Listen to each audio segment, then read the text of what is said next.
Well, I'm sure many of you have seen the pretty shocking imagery of the hundreds of people who have been living on Mount Street in Dublin in tents in just really terrible conditions with the lack of access to proper sanitation or running water.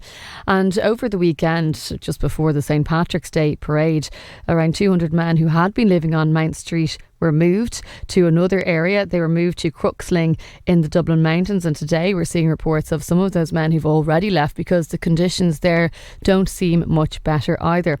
Well, on the line to give us his thoughts and indeed just tell us a little bit about the experience that he's seeing on the ground through his work with the Lighthouse in Dublin, I have Aubrey McCarthy, the chair of Tiglin Ireland and the Lighthouse. Aubrey, tell us a little bit about your reaction to this. One of the quotes in the paper today was really slamming the Minister for Integration, Roderick O'Gorman, saying he doesn't have a handle on it and there seems to be a sense of nobody really being in charge here. What do you think? Good morning, Wendy. I think it's a perfect storm for the Minister. Most of your listeners will realise they've been listening about the Mount Street asylum seekers who were camping basically outside the government office in the centre of Dublin. And now they've been moved by officials.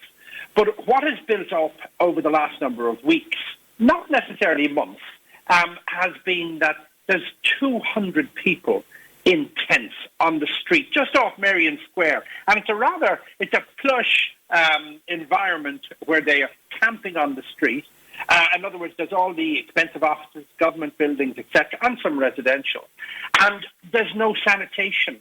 People are living there, obviously going to the bathroom there. There's no showers. So it's now that politicians are saying, listen, we need to do something. So unfortunately for Roderick O'Gorman, not only has he a crisis for Irish homeless, where over 13,500 are homeless, with 4,000 of them children, Irish citizens, now you've over 100,000 asylum seekers and refugees in the last year. So this guy, it's not going to be easy to sort it out. So what he did is he made a decision to move the people from Mount Street to a place called Crooksling. Again, your listeners will remember that Crooksling was the facility that's owned by the HSE just outside Cala on the Blessington Road. And that was burnt down last month or 2 months ago because the locals or people did not want asylum seekers there. So somebody took it upon themselves to burn it, which was awful. So now there's tents being put up in the grounds of that place in southwest Dublin. And you've got 200 people bussed from Dublin at the weekend over to Crooksling. So whoever has accepted that, they've been given food, personal toiletries, toilet and shower facilities, which is very positive. And the department and the HSE have said they're going to ensure the well-being on those on the site. However, now people have started to protest outside the gate. So the refugees, if you can imagine, you're getting off a bus and you're going to Crooksling. You've after fleeing a war, and now you arrive at this place where you don't know, with no bus route or anything like that, and it's in the middle of the country, and now you have people protesting and telling you to go home and get out of here. So it's a horrible, horrible situation for all concerned, and especially for the most vulnerable who are just looking for help. But you must be frustrated, Aubrey, watching kind of how this has unfolded, because Tiglin has done amazing work in working, I know, with many Ukrainian refugees and in integration into the community, and just doing so many wonderful things and providing such hope and just looking at the person holistically.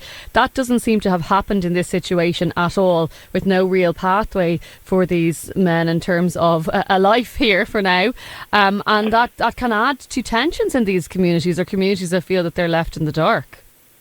Well, I was talking to one guy, and he's a Palestinian guy, and he said he arrived 13 days ago. He left 2 children behind. He came from a very bad war, and he's in Ireland 13 days. And he basically said that if he knew it was going to be as bad in Ireland as it is for him, he would not have come here. So Ireland has a term, Céad Míle Fáilte, the island of 1,000 welcomes. Now, we have to be careful that the people that we're accepting in, we have an infrastructure to facilitate them. Because we have, under the UN Charter, etc., and our European obligations, we have to accept refugees. However, Tiglin is absolutely concerned for not only the safety and the welfare of these people, but also when you see violence, intimidation, as we witnessed last year on the streets, well then it seems the protest is becoming a means of intimidation against the immigration. And I will say at the Lighthouse, we're serving 400 to 500 meals in the evening at our homeless cafe. And a lot of these refugees now that were on Mount Street, it's gone quieter during the day because of Ramadan. These people don't eat until sunset because of their religious beliefs. So we're reaching maximum capacity on a daily basis. And our staff and volunteers who have absolutely shone, they're showing as much support as possible. I will say Roderigo Gorman has been in touch personally to make sure that IPAS works in line with Tiglin. And I know in the last week there have been strides to make that happen. But as you say, Aubrey, and it's amazing the work that the Lighthouse is doing, and I know we've talked about the work happening there before, and just that real, I just love the holistic looking at the whole person. It's not just answering a kind of practical need, i.e. filling the belly. It's the whole person and affording that person the dignity that they deserve. But it must be heartbreaking for you to see we're maxed out, we're at capacity, and I suppose that shows there's been a real failing overall from the government's perspective that that situation has occurred. We are, absolutely. But I think if you had a round table, and I know you had me on a number of months ago, and I suggested this, and you had all of the strategic interests at that table, including NGOs such as Tiglin and Focus Ireland, and you had the Department of Health, the Department of Housing, and the Department of Social Protection with Roderick's department, I believe there are facilities with communication with locals and people on the ground that it's not a surprise when 200 people turn into your neighbourhood. It's actually part of what we do. So I think it could be better managed, but as I said, starting off, it is a perfect storm. It sounds like there hasn't been enough consultation then with organisations like Tiglin and the Lighthouse then, Aubrey. Is that fair to say? That is very fair to say, and I think it's a case of catch-up. I will say now the department, in the last number of weeks, have sort of said, OK, what can we do? How can we make this easier? For example, we put up an initiative with the department, Roderick's department, to sort of vulnerable people, the most vulnerable, for example, people missing limbs, etc., can be fast-tracked into temporary accommodation through the Lighthouse. And that is being done at the moment. But also, we need to make sure that, as I said, NGOs such as Tiglin are asked for their opinion, asked for their solutions. Because you're the ones dealing with this day in, day out. You're on the coalface. And we've been dealing with this for the last number of years.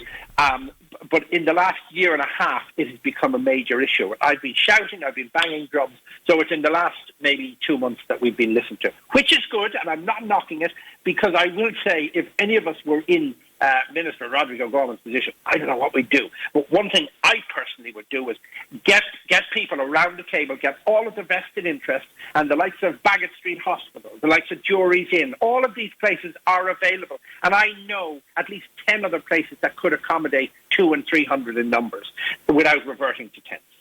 Well, thank you so much for joining us on the show today, Aubrey, for your insights and indeed for the ongoing incredible work that both Tiglin and the Lighthouse Cafe, the homeless cafe in Dublin, is doing. That was Aubrey McCarthy there.